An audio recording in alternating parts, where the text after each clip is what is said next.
সকলকে নমস্কার। আমি পিপাস। আবারও স্বাগতম জানাই আমার নতুন একটি ভিডিওতে। আশা করি সকল বন্ধুরা তোমরা অনেক অনেক ভালো আছো। তো বন্ধুরা, বর্তমানে তোমাদের জমিতে কি তোমরা পটল চাষ করছো? তো আজকে পটল চাষ নিয়ে যাবতীয় তথ্য তোমাদের সামনে আমি তুলে ধরার চেষ্টা করব। কারণ আমরা একবার চিন্তা করেছি, যখন দীর্ঘদিন ধরে পটল চাষ করছি, মাঝপথে এসে কিন্তু আমরা একবার চিন্তা করেছিলাম যে পটল গাছের সেই জমিতে সকল পটল গাছগুলোকে আমরা উঠিয়ে ফেলে দেব এবং সেই জায়গার মধ্যে কিন্তু আমরা নতুন একটি ফসল লাগানোর চিন্তা ভাবনা কিন্তু আমরা করছিলাম। কিন্তু বর্তমানে আমরা আবারও পটল গাছের দিকে অনেক অনেক পরিমাণ ফোকাস দেওয়ার চেষ্টা করছি। কারণ বন্ধুরা, আমাদের এখানে বা আমাদের অঞ্চলে পটলের যে চাহিদা সেটা কিন্তু আবারও অনেক অনেক লক্ষ্য করা যাচ্ছে।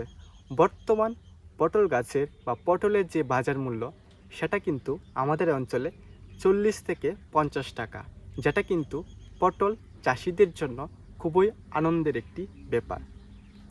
বর্তমানে তোমরাও যদি আমাদের মতো পটল চাষ করছো, তোমাদের জমিতে তোমরা কি কি করতে পারো সেটা নিয়ে আলোচনা করব। আর বন্ধুরা, যারা আমার ভিডিও দীর্ঘদিন ধরে দেখছো তারা তো সকলেই জানো, আমরা কিন্তু প্রত্যেক বছরই পটল চাষ করে থাকি। আর প্রত্যেক বছরই কিন্তু আমরা এক পরিমাণ লাভের অংশ কিন্তু বা লাভের যে মুখটা সেটা কিন্তু আমরা দেখতে পারি। হয়তোবা আমরা আধুনিকতার সঙ্গে যুক্ত হয়েছি বলে, হয়তোবা নানা রকম প্রযুক্তি বা পদ্ধতি আমাদের কৃষি জমিতে আমরা যুক্ত করেছি বলে, বা হয়তোবা নানা রকমের কৌশল আমরা নতুন নতুন ব্যবহার করে থাকি আমাদের জমিতে। প্রত্যেকটি জিনিস আমি তোমাদের সঙ্গে শেয়ার করে থাকি। তার জন্য অবশ্যই আমার পাশে থাকতে হবে, আমার চ্যানেলের মাধ্যমে আমার সঙ্গে যুক্ত হতে হবে। তো বন্ধুরা, আমার কথা যদি বুঝতে অসুবিধা হয় তাহলে কিন্তু অবশ্যই তোমরা কমেন্ট করে বোঝাবে বা কমেন্ট করে আমাকে অবশ্যই জানাবে। আমি সকল ধরনের তথ্য তোমাদের নিয়ে বা তোমাদের সামনে তুলে ধরার চেষ্টা করি সব সময়, কিন্তু বলতে পারি না, হয়তোবা মনের অনেক কথা জমে থাকে কিন্তু সঠিক সময়ে আমি বলতে পারি না। যদি কোনো কথা বা কোনো জিনিস থেকে থাকে তাহলে কিন্তু অবশ্যই তোমরা কমেন্ট করে জানাবে। আমি কিন্তু সেই রকম ভিডিও তোমাদের উদ্দেশ্যে নিয়ে আসব। বন্ধুরা, আধুনিকতা, কৃষিকাজের সঙ্গে আধুনিকতার জিনিসটা কি? আধুনিকতা হলো শুধুমাত্র যে মালচিং পেপার ব্যবহার করে কৃষিকাজ করলে যে তোমরা মুনাফা অর্জন করতে পারবে সেটাই কিন্তু না। আধুনিকতা হলো নানা রকমের প্রযুক্তি বা নানা রকমের কাজ তোমাদের কৃষি জমিতে অবলম্বন করা। তো অনেক কিছুই কিন্তু আগে কিন্তু আমরা ডাইরেক্ট আমাদের বাজার থেকে বীজ কিনে এনে বা আমাদের গাছের মধ্যে যে ফসলটি ছিল, ধরো বড় একটি শসা বা চাল কুমড়ো বা ঝেঙা বা মরিচ, আমাদের গাছের মধ্যে যখন মরিচগুলা লাল হয়ে যেত সেই মরিচগুলা কিন্তু আমরা বাড়িতে নিয়ে রাখতাম, রোদে শুকাতাম, সেই বীজগুলো কিন্তু পরের বছর আমাদের জমিতে আমরা লাগাতাম, চারা হিসাবে খাঁটি করতাম, তারপরে কিন্তু আমাদের খাঁটি থেকে চারাগুলো লাগাতাম।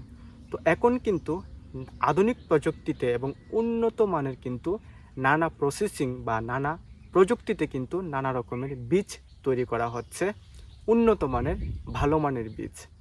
তো এখন কিন্তু নানা রকমের বীজ নানা রকমের বাজারে পাওয়া যাচ্ছে এবং বাজার থেকে যখন বীজ কিনে আনি, বীজকে আমরা সংশোধন করে কিন্তু আমাদের জমিতে আমরা লাগাই।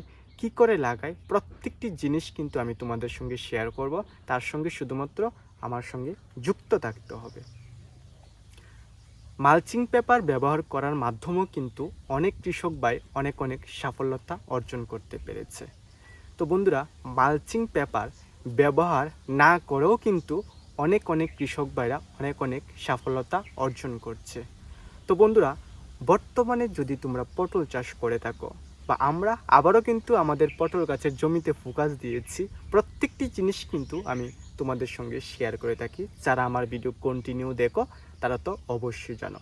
তো বন্ধুরা, প্রথমত নিচ থেকে আলোচনা করছি। দীর্ঘদিন ধরে আমাদের এলাকার মধ্যে বা আমাদের অঞ্চলের মধ্যে কিন্তু বৃষ্টিপাত হচ্ছে। অনেক দিন ধরে বৃষ্টিপাত হচ্ছে।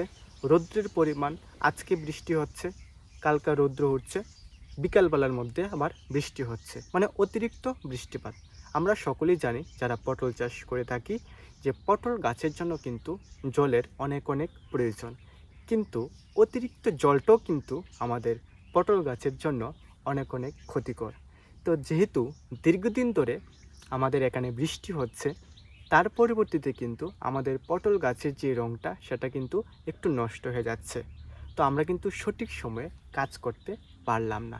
তো বন্ধুরা, যেহেতু এখন আমাদের অঞ্চলের মধ্যে পটলের চাহিদাটা বেশি, বা আমাদের গাছটি যত্ন করার কারণে, বা অনেক সময় কি হয় আবহাওয়ার কারণে, বৃষ্টির কারণে, নানা রকম সমস্যার কারণে, বা আমরা চাষি শুধুমাত্র একটি ফসলের দিকেই সবসময় ফোকাস করতে পারি না, কারণ নানা রকমের সবজি আমাদের লাগাতে হয় নানা রকমের জায়গায়। এমনভাবে কিন্তু অনেক কৃষক ভাইরা আছে, অনেকগুলা সবজি তাদের জমিতে করে থাকে। তো একটি ফসলের দিকে যে সবসময় ফোকাস করতে পারে সেটা কিন্তু না। কিন্তু বাজার মূল্য যখনই যেই ফসলের বৃদ্ধি হবে, তখন কিন্তু সেই ফসলের দিকে তোমাদের একটু নজর রাখতে হবে। তো বর্তমানে আমাদের জমিতে আমরা কি কি করেছি, বা তোমরা যদি একজন পটল চাষি হয়ে থাকো তাহলে তোমাদের জমিতে তোমরা কি কি করতে পারো। যদি আমার গুরুজনরা আমার ভিডিও দেখতে পারে, আমার গুরুজনরা যদি আমার ভিডিও দেখে, তাহলে অবশ্যই বলবো যে আপনারা অবশ্যই এই কাজগুলো করতে পারেন। হয়তো বা আমার কাছ থেকে কিন্তু, বা আমার থেকে কিন্তু আপনাদের অনেক অনেক অভিজ্ঞতা আরও বেশি রয়েছে, কিন্তু আধুনিকতার ক্ষেত্রে কিন্তু এই জিনিসটি একটু লক্ষ্য রাখতে হবে সবাইকে। তো বন্ধুরা, প্রথমত আমরা কি করেছি, প্রথমত আমাদের নানা রকমের বৃষ্টি বর্ষার কারণে কিন্তু আমাদের মাটি থেকে যে পটল গাছের যে গুঁড়িটা বা যে গাছটি আমাদের, সেই গাছটি কিন্তু সম্পূর্ণ শক্তি শোষণ করতে পারছে না, বা গাছের যে শক্তি ধারণ ক্ষমতাটা সেটা কিন্তু আবহাওয়ার নানা রকমের কারণে কিন্তু নষ্ট হয়ে গেছে। তো সেই গাছকে যাতে আমরা পুনরায় পরিবর্তন করতে পারি, এবং গাছকে যেতে, বা গাছের যে শক্তিটা, সেই শক্তিটা যদি আমরা 100% নাও আনতে পারি, আমরা কিন্তু 60 থেকে 70% কিন্তু সেই গাছের মধ্যে আমরা ফিরিয়ে আনতে পারবো। তার জন্য প্রথমে আমাদের যে কাজটি করতে হবে, প্রথমত এই যে চার বা মাচার তৈরি করেছি, মাচার যে ব্যবহার করেছি, সেই মাচার যে নিচের বাঁক অংশটা, যেখানে তোমরা পটল গাছ লাগিয়েছ, সেখান থেকে মাচার নিচের যে বাঁক অংশটা, সম্পূর্ণ জায়গাটা কিন্তু তোমরা নিরিকাছি, বা নিজে যদি করতে পারো আরও ভালো, নিরিকাছি দিয়ে নিজের হাতের মাধ্যমে, বা যদি তোমাদের জমিতে অন্যান্য সকলে মিলে 4-5 জন মানুষ লাগিয়ে মানুষের সাহায্যে তোমরা করতে পারো, তার জন্য অনেক ভালো। নিরিকাছি দিয়ে প্রথমে তো পরিষ্কার করার চেষ্টা করবে। আর বলবো যে সব জায়গার মধ্যে পরিষ্কার করার দরকার নেই, কারণ বন্ধুরা এখন কিন্তু আধুনিক যুগ। যে ড্রেন বা নালা তোমরা দেখতে পাচ্ছ, এই নালার মধ্যে যতগুলো আগাছা আছে, সেই আগাছাগুলোকে কিন্তু তোমরা ওষুধ দিয়ে মেরে ফেলতে পারো।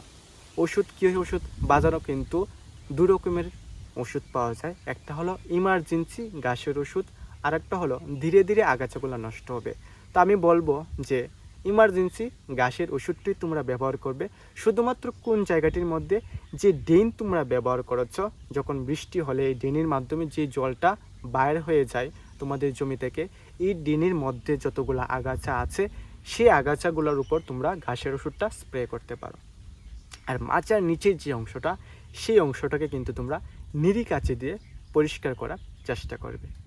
তো প্রিয় বন্ধুরা, তারপর তোমাদের কি করতে হবে, ডিএসপি, এসপি এবং ইউরিয়া, এই 3 রকমের সারকে একসাথে মিশ্রণ করে গাছে 3 থেকে 4 ইঞ্চি দূরে তোমরা রাউন্ড করে তোমাদের গাছের গোড়ার মধ্যে সুন্দর করে দিয়ে দেবে। প্রত্যেকটা গাছের গোড়ার মধ্যে কিন্তু তোমরা দিয়ে দেবে। এটা হলো প্রিয় বন্ধুরা মাচার নিচে, বা গাছের মধ্যে যে পুষ্টি ক্ষমতা বা গাছের যে শক্তি, সেই শক্তিটা কমানোর হাত থেকে বাঁচানোর জন্য, বা গাছের মধ্যে পুনরায় শক্তি ফিরিয়ে আনার জন্য যে উপায়টা। তারপর যা তোমরা করতে পারো, তো নিচের দিকে আমরা সম্পূর্ণ কাজ করে ফেলেছি। তারপর গাছের উপরে নানা রকমের পোকামাকড়, নানা রকমের রোগ জীবাণু, নানা রকমের ফাঙ্গাস, ছত্রাক আমাদের গাছকে কিন্তু ক্ষতি করার চেষ্টা করে। তার জন্য কিন্তু তোমরা ছত্রাকনাশক ওষুধ তোমাদের গাছের উপরে স্প্রে করতে পারো। দুই রকম কাজ করবে। নিচেও আমাদের কাজ সম্পূর্ণ হয়ে গেল, উপরেও কিন্তু আমাদের কাজটা সম্পূর্ণ হয়ে গেল। তার পরিবর্তিতেই তোমরা কিন্তু লক্ষ্য করলে বুঝতেই পারবে তোমাদের গাছের যে ক্ষমতা বা গাছের যে শক্তি, সেই শক্তিটা যদি আগের মতন 100% ফিরে নেওয়া আসে, 60 থেকে 70% শক্তি কিন্তু ফিরে আসবে এবং গাছের মধ্যে ফসলের যে পরিমাণটা সেটা কিন্তু আবারও নতুন করে আসতে শুরু হবে। তো এভাবেই কাজ করবে, এভাবেই আশা করি কাজ করার ফলে তোমাদের গাছের মধ্যে অবশ্যই প্রিয় বন্ধুরা নতুন নতুন ফসলের আবার সৃষ্টি হবে। গাছের মধ্যে আবারও শাখা প্রশাখা সৃষ্টি হবে। শাখা প্রশাখা সৃষ্টি হলে সেই শাখা প্রশাখার মধ্যেই কিন্তু নতুন নতুন ফসল আসবে। তো বন্ধুরা, প্রত্যেকটি জিনিস কিন্তু আমি তোমাদের সঙ্গে শেয়ার করেছি। এইরকম ভিডিও দেখতে হলে অবশ্যই আমার সঙ্গে সকল বন্ধুদের যুক্ত থাকতে হবে। সকলকে নমস্কার। আশা করি আজকের ভিডিওটা ভালো লাগলো। আর বন্ধুরা, তোমরা একটু সাপোর্ট ও ভালোবাসা আমাকে দেবে, আমার ইউটিউব চ্যানেলটিকে সাবস্ক্রাইব করে রাখবে। আর যদি ফেসবুকে দেখে থাকো অবশ্যই ফেসবুক পেজটিকে ফলো করে রাখবে। আর আরেকটি অনুরোধ তোমাদের কাছে করব, আমার ভিডিওটা অনেক শেয়ার করে দেবে, যাতে তোমাদের মাধ্যমে অন্যান্য কৃষক ভাইদের কাছেও বা অন্যান্য প্রয়োজনীয় দরকারি মানুষের কাছেও আমার ভিডিওগুলা যায়, বা অন্যান্য বন্ধুদের কাছেও আমার ভিডিওগুলো যায়, যারা কৃষিকাজের ভিডিও দেখতে পছন্দ করে বা যারা বর্তমানে কৃষিকাজ করতে পছন্দ করে বা কৃষিকাজ করতে আগ্রহ, তারাও যাতে আমার ভিডিওগুলো দেখতে পারে এবং কৃষিকাজ করতে বা কৃষিকাজ করার যে একটা আনন্দ তাদের মনেও যাতে আমি জাগাতে পারি। তো এই জিনিসটা কিন্তু শুধু আমার একার দ্বারা সম্ভব নয়, সকল বন্ধুদের কিন্তু আমাকে সাপোর্ট ও ভালোবাসা দিতে হবে। আর আমার তরফ থেকে সকল বন্ধুদের জন্য সবসময় থাকবে অনেক ভালোবাসা ও অভিনন্দন। তো বন্ধুরা, সকলকে নমস্কার, একথা জানিয়ে আজকে সকল বন্ধুদের কাছ থেকে বিদায় নিচ্ছি।